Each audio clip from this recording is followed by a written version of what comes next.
नमो बुद्धाय मेरे प्रिय साथियों, मैं विपिन कुमार सिंह आप सभी का आपका अपना यूट्यूब चैनल BTP एजुकेशन 94 में स्वागत करता हूं। आज हम लोग कक्षा 10वीं का मैथमेटिक्स में सीखेंगे क्षेत्रमिति, जिसको आप मेंसुरेशन कहते हैं। इसमें हम लोग क्या सीखेंगे कि क्षेत्रमिति के जो 2 अंक वाले प्रश्न होते हैं उनका हमने 3 प्रश्न उठाया है जो परीक्षा दृष्टिकोण से महत्वपूर्ण है। इसे आप देखिए और आपका विजन जो भी है वो क्लियर हो जाएगा। इस टाइप के जो भी सवाल आएंगे आज के बाद दूसरा भी कोई आएगा तो आप बना लेंगे। और VVI का जो है प्ले लिस्ट में आप जाइएगा ना, VVI का अलग हम प्ले लिस्ट में अलग कर दिए हैं। वहाँ पर सारे क्वेश्चन जो है पार्ट वाइज से है, तो वहाँ भी आप देखिएगा तो आपको बहुत लाभ मिलेंगे। और चैनल पर पहली बार अगर जुड़े हैं तो चैनल को आप क्या करिए, सब्सक्राइब कर लीजिए और अपने मित्रों को भी भेज दिया कीजिए। तो ध्यान से देखिएगा, आज का जो पहला सवाल है कह रहा है घड़ी की घंटे की सुई की लंबाई जो है 6 सेंटीमीटर है। इस सुई द्वारा 4 घंटे में रचित क्षेत्रफल ज्ञात करने कहा रहा है। तो समझिएगा यहाँ पर ध्यान से, मैं बारीकी से आपको समझाने का प्रयास करूँगा। देखिए यहाँ पर क्या कह रहा है, घड़ी है तो मान लीजिए एक वृत्ताकार बना लीजिए। घड़ी करने मतलब हुआ उसकी सुई की लंबाई कितना है, 6 है। 6 इसका मतलब इसका त्रिज्या हो गया 6, कितना हो गया 6 सेंटीमीटर। ये भी त्रिज्या हो गया, इसको आप A कर दीजिए, इसको B कर दीजिए। अब देखिए यहाँ पर कह रहा है 4 घंटे में रचित क्षेत्रफल ज्ञात करने के लिए। तो देखिए ये त्रिज्यखंड हो गया, तो मतलब यहाँ से यहाँ तक सुई आई है तो इसमें कितना क्षेत्रफल हुआ है इसको निकालना है। जब आपको तो पहले थीटा यहाँ पर क्या कितना डिग्री का कोण बन रहा है निकालना होगा। तो इसके लिए हम लोग क्या करेंगे, 4 घंटे में कितना डिग्री का कोण बनाया जा रहा है उसको निकालेंगे। लिखते हैं चूंकि 12 घंटे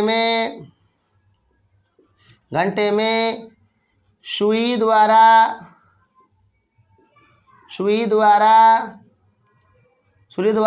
केंद्र पर बनाया गया कोण 360 डिग्री है। यानी 12 घंटे में सुई द्वारा बनाया कोण कितना होगा, वह हो जाएगा 360 डिग्री हो जाएगा। बात समझ में आया। तो आपको अगर 1 घंटे में निकालना है, 1 घंटे में घंटे की सुई द्वारा बनाया गया केंद्र पर कोण क्या होगा, 360 डिग्री बटे 12 हो जाएगा। 30 डिग्री कटा दीजिएगा तो नहीं होगा, 12 से 36 30 डिग्री हो जाएगा। इसलिए 4 घंटे में निकलेगा इसलिए 4 घंटे में घंटे की सुई द्वारा बनाया गया कोण 360 डिग्री, सॉरी 30 डिग्री ना, 30 डिग्री गुना 4 बराबर क्या हो गया 120 डिग्री। इसलिए लिखेगा थीटा इक्वल टू कितना निकल गया, 120 डिग्री निकल गया। देखिए 12 घंटे में 360 डिग्री का कोण बनाता है, 12 घंटे में 360 डिग्री का कोण बनाता है, 1 घंटे में 30 डिग्री का कोण बनाएगा। और यहाँ पर कहा जा रहा है 4 घंटे में, 4 घंटे में क्या करेंगे 30 से गुना कर देंगे, 120 डिग्री हुआ। तो यहाँ पर जो आपका केंद्र पर जो कोण बनाना है 120 डिग्री का बना। अब आगे निकालते हैं, इसलिए लिखिएगा, इसलिए प्रश्न क्या कह रहा है कि सुई द्वारा 4 घंटे में रचित क्षेत्रफल। एक बात समझिए यहाँ पर, तो सुई द्वारा जो रचित क्षेत्रफल हुआ ये त्रिज्यखंड हुआ। तो त्रिज्यखंड हुआ तो यहाँ पर क्या लिखिएगा, त्रिज्यखंड का क्षेत्रफल। और त्रिज्यखंड क्षेत्रफल क्या होता है, थीटा बटे 360 इंटू पाई आर का स्क्वायर। थीटा बटे 360 इंटू पाई आर का स्क्वायर। थीटा का जो मान है 120 डिग्री है, ये 360 डिग्री हुआ। पाई का मान यहाँ पर आप क्या मान रखने नहीं कह रहा था, 22/7 भी यहाँ पर रख सकते हैं। यहाँ पर 22/7 रख दीजिए। गुना आर का मान यहाँ पर 6 गुना 6 हो गया, क्योंकि यहाँ पर त्रिज्या कितना है 6 ना। अब अगर आपका मन है लिख सकते हैं आर बराबर कितना है 6 सेंटीमीटर, क्योंकि यहाँ सुई की लंबाई 6 सेंटीमीटर, त्रिज्या भी कितना हुआ 6 सेंटीमीटर। कटाइए 12 तिया 36 कट गया। अब 3 कौन कट देगा, 3 दूना 6 हो गया। तो 22 गुना 6 दूना 12 बटे 7 हो गया सेंटीमीटर का स्क्वायर। 12 गुना 22 कीजिए, 22 गुना 12 करेंगे तो 2 दूना 4, 4 2 और 2 हो गया 4 6 264 हो गया। क्या हो गया? 264/7 cm का स्क्वायर। अब यहाँ पर इसमें भाग दे, अगर चाहे तो आप भाग दे सकते हैं, अगर आपका मन नहीं है तो भाग नहीं दीजिएगा। अगर भाग आप दीजिएगा तो 7 कैसे होगा, बचेगा शेषफल कितना 5, 7 8 56। तो आप रहने दीजिए, इतना सा भाग देने की जरूरत नहीं है, इतना सा ही काफ़ी है। अगर आपका मन है तो भाग आप दे सकते हैं। एक बार फिर समझिएगा, कह रहा है एक घड़ी की घंटे सुई की लंबाई 6 cm है, इस सुई द्वारा 4 घंटे में रचित क्षेत्रफल ज्ञात करने का रहा है। तो यहाँ पर केंद्र से 6 cm लंबाई यानी आर का मान हो गया। थीटा 120 कैसे हुआ तो आपको समझना होगा। 12 घंटे में घंटे की सुई द्वारा केंद्र पर जो कोण बनेगा वह 360 डिग्री बनेगा, इसलिए हमने 1 घंटे में निकाला 30 डिग्री और 4 घंटे में कितना हुआ 120 डिग्री। आर का मान कितना है? आर का मान है आपका 6 सेंटीमीटर, इसलिए लिखिए सुई द्वारा 4 घंटे में रचित क्षेत्रफल जो होगा त्रिज्यखंड का क्षेत्रफल हो जाएगा। तो इसका सूत्र क्या होता है? थीटा बटे 360 इंटू पार का स्क्वायर। थीटा का मान 120 निकालें, रख दीजिए, गुना पाई का मान 22/7 और आर स्क्वायर है 6 × 6 हो गया। 12 × 36 3 बार में कटा, फिर 3 से 6 कटा दीजिए, 2 बार में कटा, तो 22 लिखिए, 6 × 12 लिखे, तो 22 × 12 कितना हुआ 267। क्या होगा? सॉरी 67 नहीं 64 होगा। 200 कितना होगा? 64 होगा। देखिए फिर से कर देते हैं, 2 × 4 2 × 4 2 और 2 हुआ, 200 कितना हो गया 64 हो गया।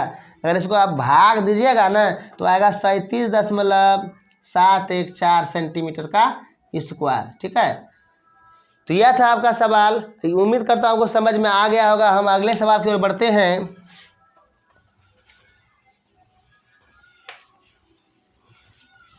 अगला आपका सवाल क्या कहता है? 21 सेंटीमीटर त्रिज्या वाले वृत्त का एक चाप केंद्र पर 120 डिग्री का कोण अंतरित करता है, तो चाप की लंबाई ज्ञात करें। देखिए ये सभी प्रश्न VVI है, परीक्षा में कई बार आ चुका है। समझिएगा, दूसरा नंबर सवाल कह रहा है, दिया गया है क्या प्रश्न कहता है? 21 सेंटीमीटर त्रिज्या है, लिखेगा वृत्त की त्रिज्या कितना है 21 सेंटीमीटर, आर का जो मान आपका है वह 21 सेंटीमीटर है, तथा केंद्र पर कोण, केंद्र पर 120 डिग्री का कोण बनता है, कोण है, तो इसलिए थीटा बराबर कितना हो गया 120 डिग्री होगा। इसलिए प्रश्न से लिख देते हैं, प्रश्न से चाप की लंबाई, प्रश्न से चाप की लंबाई, चाप की लंबाई बराबर क्या होगा थीटा बटे 360 इंटू 2πr। अगर आपका मन होगा यहाँ पर 2 से कटा वर्ग थीटा बटे 180 πr लिख सकते हैं। तो ये चाप की लंबाई का सूत्र हुआ थीटा बटे 360 इंटू 2πr। थीटा का मान आप रखिए 120 डिग्री बटे 360 गुना 2, पा का मान 22/7 और 21, आर का मान कितना है 21 सेंटीमीटर। कटाइए, 12 × 36 हो गया, 3 × 7 21 हो गया, 7 7 भी कट गया, 2 × 22 सेंटीमीटर हो गया, और 22 दूना कितना हो गया 44 सेंटीमीटर हो गया। अतः लिखेंगे, अतः चाप की लंबाई 44 सेंटीमीटर है। एक बार फिर समझिएगा, कह रहा है 21 सेंटीमीटर त्रिज्या वाले वृत्त का एक चाप केंद्र पर 120 डिग्री का कोण अंतरित करता है, तो चाप की लंबाई ज्ञात करना, यानी त्रिज्या का मान 21 है, यानी आर का मान 21 हो गया, और केंद्र पर 120 डिग्री का कोण है, तो थीटा बराबर 120 डिग्री हो गया। चाप की लंबाई का जो फॉर्मूला होता है, जो मोस्ट इम्पोर्टेंट रोल निभाता है क्षेत्रमिति में, वो फॉर्मूला हुआ। यदि आपको फॉर्मूला याद रहेगा समझिए 50% सवाल आपका बन गया, यानी आप बना लेंगे। थीटा बटे 360 इंटू 2πr, थीटा का मान 120 रखिए, तो 12 × 36 3 कटा, फिर 3 × 7 21 कटा, फिर 7 7 भी कट गया, 2 × 22 बचा, 2 × 22 कितना होता है 44 होगा। आता चाप की लंबाई कितना हो गई 44 सेंटीमीटर हो गया। एक आखिरी सवाल है, इसको भी देख लेते हैं हम लोग। आखिरी सवाल में तीसरा नंबर क्या है कि एक बेलन के आधार की परिधि, देखिए बेलन के आधार की परिधि बराबर कितना है 44 सेंटीमीटर है। तो परिधि 2πr होता है। देखिए बेलन के आधार की परिधि 2πr, बेलन के आधार का जो क्षेत्रफल होता है वह πr का स्क्वायर होता है। जो वृत्त का होता है वही बेलन का भी होता है परिधि, समझे बात को। तो 2πr इक्वल टू हो गया 44 सेंटीमीटर, अब देखिए यहाँ पर 2 गुना पा का मान 22/7, आर रहने देते हैं, 44 हो गया सेंटीमीटर। अब देखिए 22 दूना 44 घटा और 2 भी साफ हो गया, r/7 = 1 सेंटीमीटर, r = हो गया 7 सेंटीमीटर। तो r का मान निकल चुका है 7, ऊंचाई दिया गया है तथा h बराबर कितना दिया गया है 24 सेंटीमीटर। इसलिए प्रश्न कह रहा है बेलन का वक्र पृष्ठीय क्षेत्रफल बराबर जो है वह 2πr/h है। तो 2 गुना 22/7, आर का मान 7 है और एच का मान 24 है सेंटीमीटर स्क्वायर। देखिए 7 कट गया, खत्म, 2 गुना 22 44 हो गया और 24 सेंटीमीटर स्क्वायर। 44 गुना जब 24 कीजिएगा 1056 हो, कितना होगा 1056 सेंटीमीटर का स्क्वायर होगा। एक बार पुनः समझें, बेलन के आधार की परिधि दिया है 44। बहुत विद्यार्थी क्या करता है, जो परिधि उसी को आर मान लेता है, जो गलत हो गया। बेलन के आधार की परिधि 44 से कम है तो इसका मतलब 2πr दिया गया, आर आपको निकालना है। आर आप निकाले कैसे, 2 रखे यहाँ पर, पा का मान 22/7 हो गया, आर रखने हैं ये 44। देखिए 22 से कटाइए 44 को, 22 दूना 44, फिर 2 कट गया, इधर कुछ नहीं तो 1 बचा। तो r/7 = 1 सेंटीमीटर, इससे से कटा दीजिए, सॉरी गुना कर दीजिए, तो आर का मान 7 हो गया। ऊंचाई का मान आपका दिया गया है 24, इसलिए बेलन का जो वक्र पृष्ठ क्षेत्रफल होता है वो होता है 2πr/h। 2 गुना 22/7 गुना 7 गुना 24, 7 कट गया, 22 दूना 44 गुना 24 जब करेंगे 1056 सेंटीमीटर स्क्वायर हो जाएगा। तो ये उम्मीद करता हूँ यह सवाल आपके लिए लकी हो। इस टाइप के प्रश्न परीक्षा में पूछा जाता है, इसे आप ध्यान से पढ़िए और अपने मित्रों को जरूर शेयर करें, क्योंकि आपका अगर मित्र छूट जाएगा तो आप जीवन भर पछताते रहेंगे। आज के लिए इतना ही। जय हिंद, जय जननी, आपका दिन शुभ हो।